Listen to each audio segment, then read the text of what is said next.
దేవుని నామమునకు మహిమ కలుగునుగాక. ఈ ఉదయకాలము మీకందరికీ వందనాలు తెలియచేస్తున్నాను. ఈ దినము మిమ్ములను బలపరచు దేవుని మాట. మీ అవమానమునకు ప్రతిగా రెట్టింపు ఘనత నొందుదురు. యెషయా గ్రంథము 61వ అధ్యాయము 7వ వచనం. నిందకు ప్రతిగా తాము పొందిన భాగములను అనుభవించి వారు సంతోషింతురు.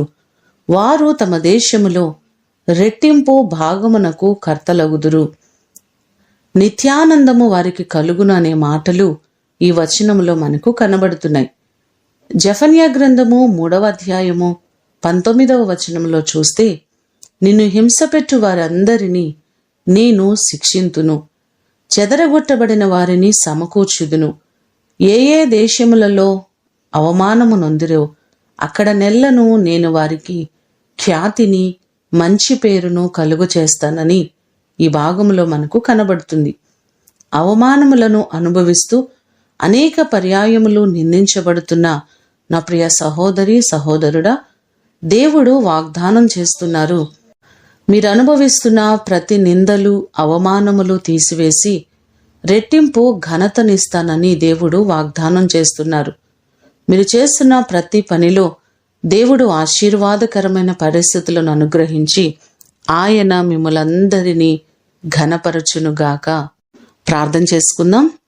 పరలోకమందున్న మా తండ్రి, మీ ప్రశస్తమైన పాదములకు వందనాలు, స్తోత్రాలు ప్రభువా. మాకున్న నిందలను తొలగించే దేవుడవు, అవమానములన్నిటినీ తీసివేసే దేవుడవు ప్రభువా.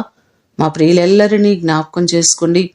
ఏ విషయములలో నిందించబడుతున్నారో, అవమానపరచబడుతున్నారో వారి నిందలన్నిటికీ ప్రతిగా ఘనతను వారికి మీరు అనుగ్రహించండి. నీ కృప చేత ప్రతి వారిని మీరు ఆశీర్వదించండి. అన్ని విధాలుగా ఘనమైన స్థితిలో ప్రతి వారిని మీరు నిలవబెట్టమని యేసు అతి శ్రేష్టమైన నామమున అడిగి వేడుకొని పొందియున్నాము తండ్రి. ఆమేన్.